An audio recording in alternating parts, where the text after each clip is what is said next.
No ar, Jornal da CUT. Notícias, Giro sindical, direitos, mundo do trabalho, política, economia, saúde. Aqui, a classe trabalhadora tem voz. Olá Brasil, eu sou o André Acarini, o Jornal da CUT começa agora e hoje a gente fala sobre privatização.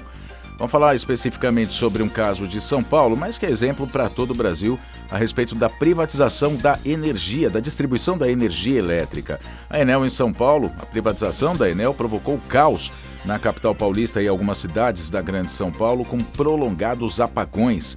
A gente vai, nessa edição, ouvir inclusive especialistas a respeito desse tema. O Jornal da CUT começa agora. Seja bem-vinda, seja bem-vindo.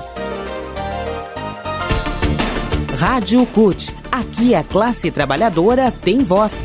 Bom, a Enel, concessionária de energia que passou a atender as cidades de São Paulo e região do ABC, entre outras cidades, depois da privatização que foi feita pelo governo paulista lá em 1999, essa privatização tem causado revolta na população pelas constantes falhas e apagões que durante dias, por falta de manutenção e pessoal capacitado para fazer os reparos necessários, esses apagões prejudicaram milhões de moradores e moradoras da cidade de São Paulo. O último apagão ocorreu há cerca de 10 dias, deixando milhares de residências e estabelecimentos comerciais no centro da capital paulista sem energia elétrica por uma semana. E esse não foi o único apagão prolongado. No fim do ano passado, mais de 2 milhões de endereços, 2 milhões, veja bem, ficaram sem energia depois de fortes chuvas. Os motivos dos apagões e do mau atendimento já foram diversas vezes denunciados por sindicalistas ouvidos pela CUT Nacional, e as últimas falhas só reforçam os argumentos de que a privatização faz mal a quem? A população. O operador de usina, Carlos Alberto Alves, que é do coletivo de energia do Sinergia CUT, sindicato que representa mais de 30 mil trabalhadores do setor elétrico do estado de São Paulo, ele acompanhou de perto a precarização a que foi submetido o sistema energético no ano passado, no estado, né? Nos anos anteriores, aí, né? No caso da Enel, desde 1999. Segundo ele, em 40 anos de trabalho, nunca se viu uma situação tão caótica como agora. Ele diz, demitiram mais de 30% do quadro dos trabalhadores mais experientes, o que provocou uma perda significativa na qualidade do serviço prestado. Os novos contratados têm os salários reduzidos em mais de 1/3 na comparação com aqueles que foram demitidos.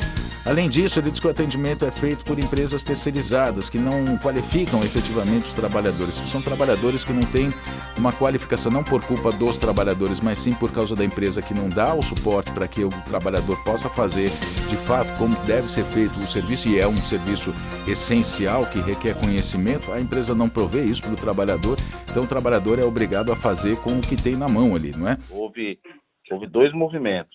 Houve uma redução de mais de 30% no quadro dos trabalhadores, houve uma perda significativa na qualidade do serviço prestado dos trabalhadores, porque você perdeu o know-how dos trabalhadores, né? E terceiro, os trabalhadores que ficaram não estão sendo efetivamente qualificado para atender as situações que estão colocadas. Então ele diz, há um alto grau de precarização nas condições de trabalho, saúde e segurança. Todas essas mazelas são de responsabilidade da Enel, que está cometendo todos os erros possíveis na gestão da concessão. E a gente não pode esquecer que concessão é pública, portanto é da sociedade. A empresa, no entanto, ele diz, ganha muito com a precarização. No fim de março desse ano foi anunciado um lucro líquido de 3,44 bilhões de euros, não são reais, são euros, né? E o ano anterior tinha sido 1,680 bilhões de euros, ou seja, um lucro crescente. Portanto, privatização interessa a quem? Somente a essas empresas, não a sociedade, né? Além do desrespeito pelo consumidor, a Enel, que tem concessão até o ano de 2028, sequer tem pago as multas que foram impostas pela Agência Nacional de Energia Elétrica, a ANEEL, pelos prejuízos causados. Na última segunda-feira, dia 1º, o ministro de Minas e Energia, Alexandre Silveira, disse que a empresa não pagou nenhuma das multas aplicadas, que somam cerca de 300 milhões de reais. E por conta disso e dos apagões, ele determinou a abertura de um processo disciplinar contra a empresa. Ainda de acordo com o ministro, o processo pode causar o fim da concessão. Em entrevista à Globo News, ele diz que o Ministério está tomando uma medida extremamente rigorosa e singular, porque é a primeira vez, aliás, é uma primeira vez, né, que o Ministério, como formulador de políticas públicas do sistema elétrico, toma uma medida com esse nível de rigor, dada a gravidade do problema. Apesar de a Enel ter ganho a concessão feita pelo governo do estado de São Paulo, o governo federal pode aplicar ainda sanções por ser a ANEEL um órgão fiscalizador dos serviços públicos e privados que atuam como fornecedores de energia no país todo e que sejam vinculados ao que são vinculados ao Ministério de Minas e Energia. Bom, no mundo o que está acontecendo é o caminho contrário, né? A reestatização, na verdade, dessas companhias que foram privatizadas lá atrás. A Enel é responsável pela distribuição de energia em 29 países. Na América Latina, que é o segundo maior mercado da companhia, o Brasil e o Chile são os maiores consumidores do serviço da distribuição na região. O primeiro lugar no ranking da Enel é a Itália, né? Que é o país de origem, aliás, da companhia.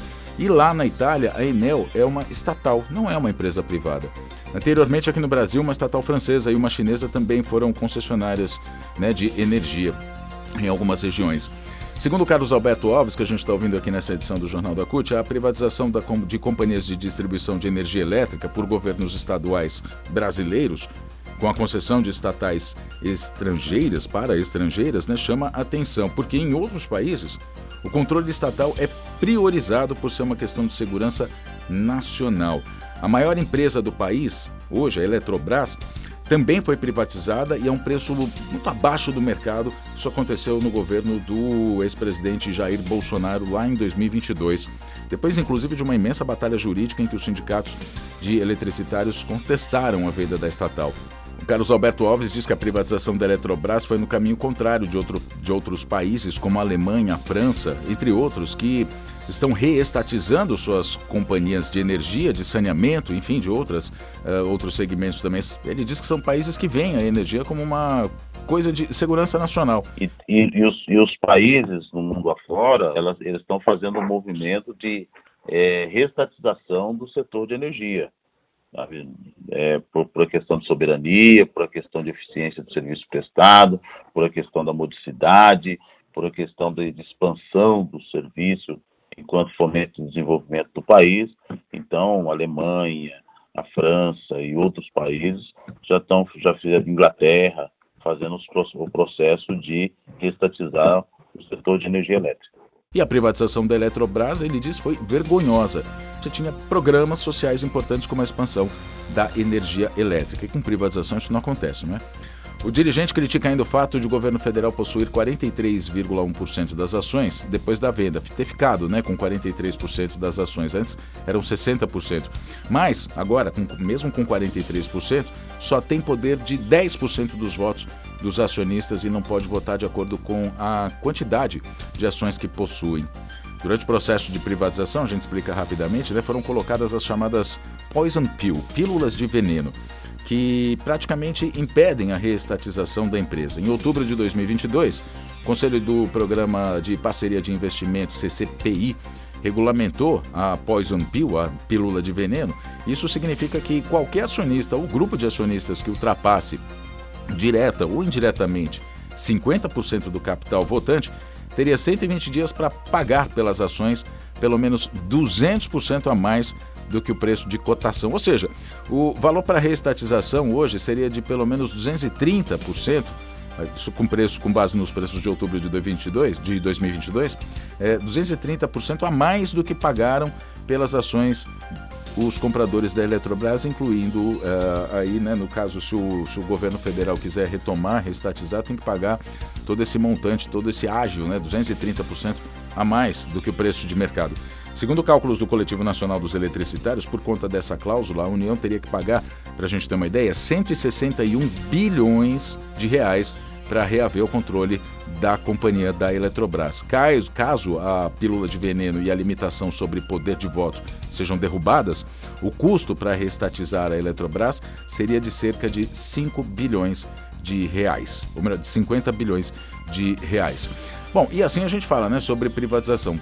Apagão em São Paulo, enfim, problemas, a conta de energia elétrica que a gente sabe que é muito alta.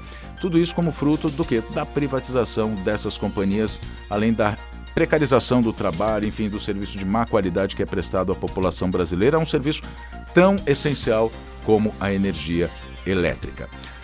E aí fica aquela pergunta, né? Fica aquela máxima, né, que tem sido dita principalmente nas redes sociais. Privatiza que piora.